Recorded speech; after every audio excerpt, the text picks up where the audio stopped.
everybody, welcome to FQLive episode 5. This is Enrique Fausto, the FQ mom. FQ stands for Financial Intelligence Quotient. Today we're going to talk about something yummy. But first, let me give it a taste. This is a pudding bought from the neighborhood cafe.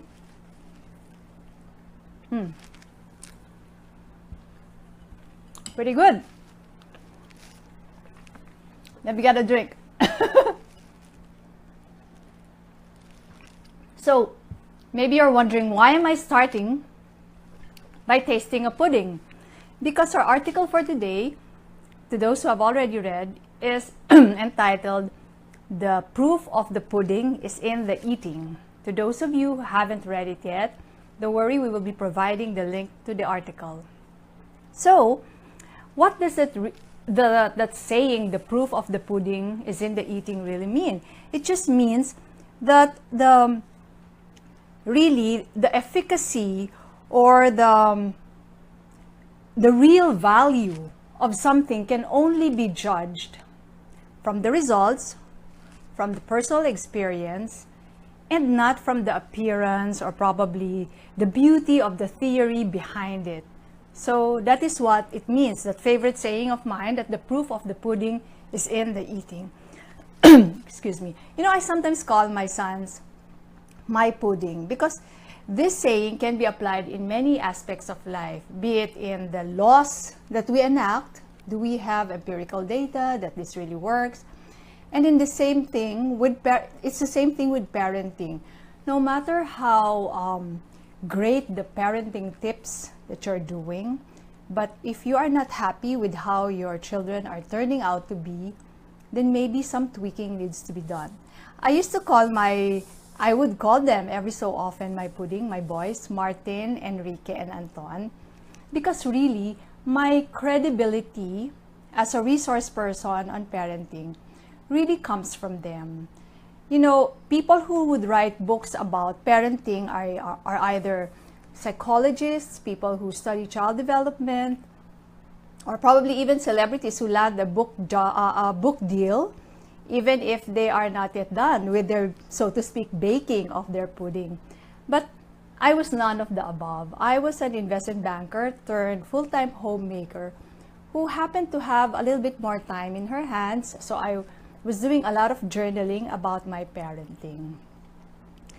And that luxury of time was able to give me more time to read about parenting, to attend talks and workshops on weekdays, and most importantly, it gave me the unhurried time to listen, to observe, and to react accordingly, because each of our children is really unique.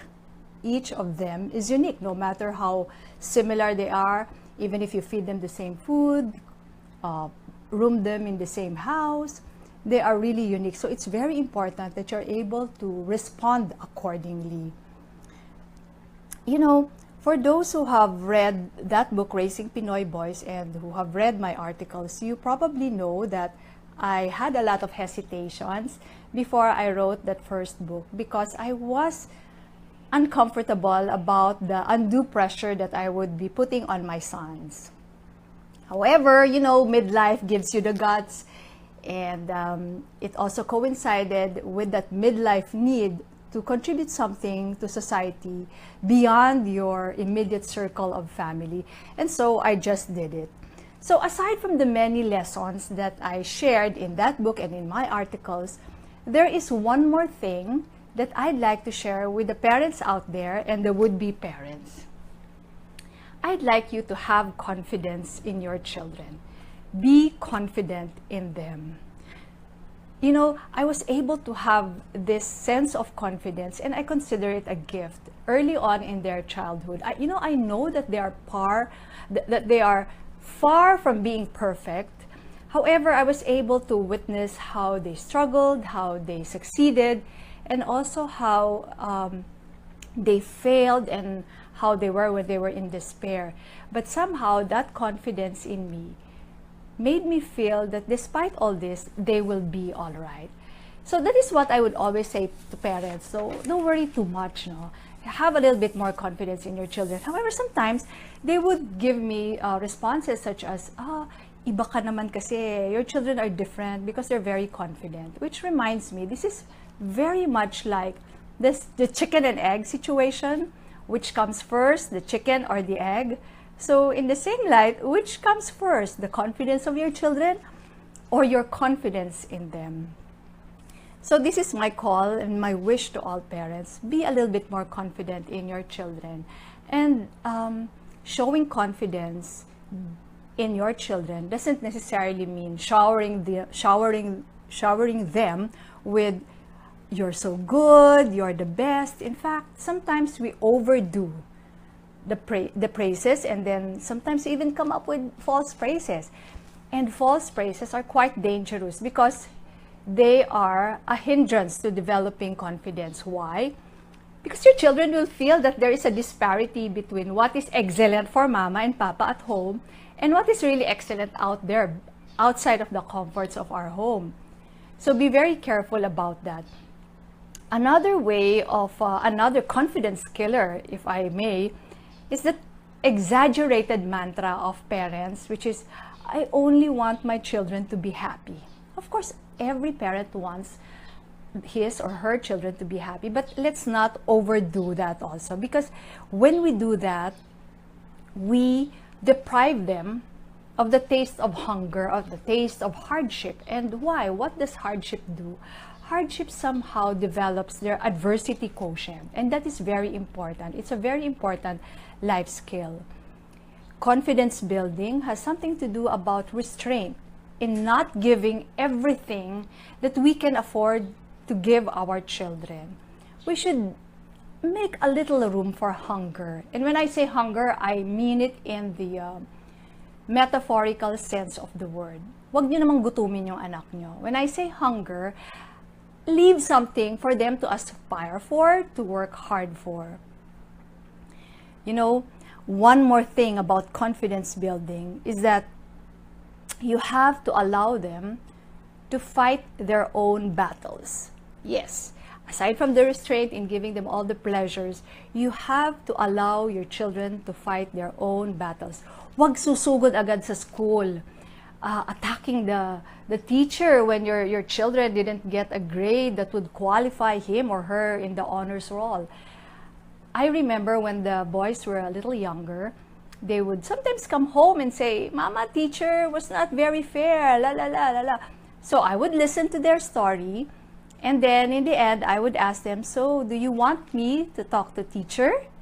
And you know, almost always, they would say, no mama, I'll take care of it. Siguro natakot sila na awayin ko yung teacher nila.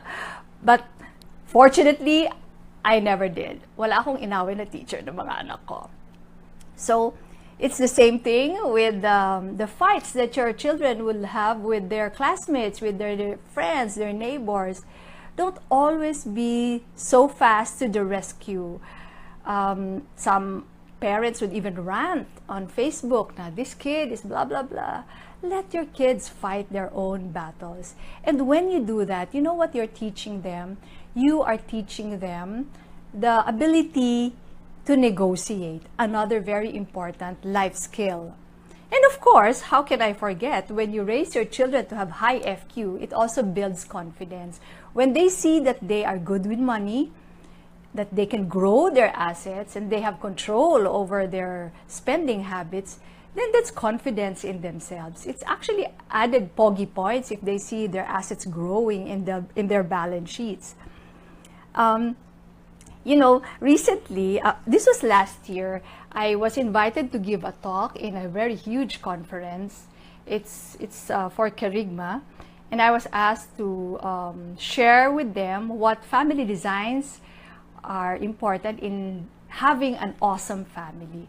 And since I believe that the proof of the pudding was in the eating, what I wanted was really to have my kids talk to the participants. And at that time, when I was preparing for this conference, they were all out of the house One was on an exchange student program abroad. Another one was living in a condo in Makati, close to his place of work. And the other one was on a vacation abroad. So that was Marvin and my taste of real empty nesting. So what I said was that, hey guys, may I ask you to make a video wherein you will share with the participants what kind of parenting, one or two probably parenting technique that you think really worked for you. And so those are a few 1-2 minute video clips that is included in the article that I'd like you to see. So there you go. The proof of the pudding is in the eating. Take a look at your children now. Are you happy with how they are turning out to be? Because no matter how great the books that you've read or the parenting seminars that you've attended, and no matter how much time you devote to them, if there is something a little bit missing there, maybe it's just a little bit of confidence that you're not giving to your children. Okay, we have time for a couple of questions. One sent me a PM and said, any quick tips on confidence building for my young kids aged 5 and 7? Yeah, actually one of the video clips included in the article by Enrique, my second son, he talks about what we used to do when they were young, about the age of your children.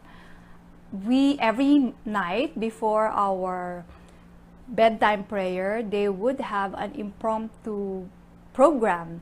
So there's a bay window seat across our master bed, and they would have their on-the-spot program. They would be dancing, reciting the new poems they learned from school, or singing the new songs they learned from school. And somehow, this done on a regular basis helped them build their confidence. And they all turned out to be great speakers, in fact, great dancers even. So if any of your children are good in either singing or dancing, allow them, support them to be that. Because standing before a huge audience would make you practice that some people out there would really like what you're doing, some won't. And in competitions, you will win some and you will lose in the others. So that is really good confidence building. But I think it's better if you hear it from the horse's mouth. My son Enrique would be explaining that to you in one of the videos that I included in the article. The next question. You mentioned restraint in giving all the things we can afford to give our kids. I find myself having a hard time doing that.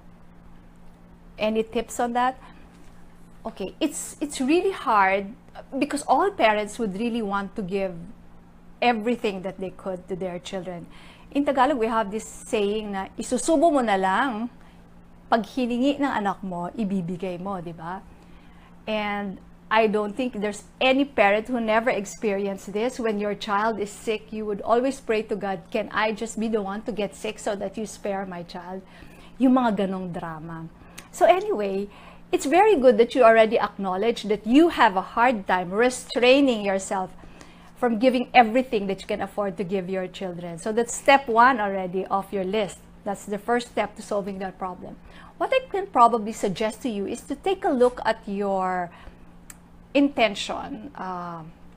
What makes you do that? What's the reason behind your behavior? I think because you know that you're overgiving, rationally, you already know that we should stop doing that in order to raise your children well. But there is something, the irrational part of our brain, which is scientifically known as the limbic system, that is the one that drives our behavior. So why are you always giving everything that they ask for? Is it guilt? And usually, this is a very common thing, especially if you don't get to spend a lot of time with your children. So you try to substitute your presence, P-R-E-S-E-N-C-E, with presents, the gifts, P-R-E-S-E-N-T-S. So that could be one. And another thing would probably be to look back at your childhood.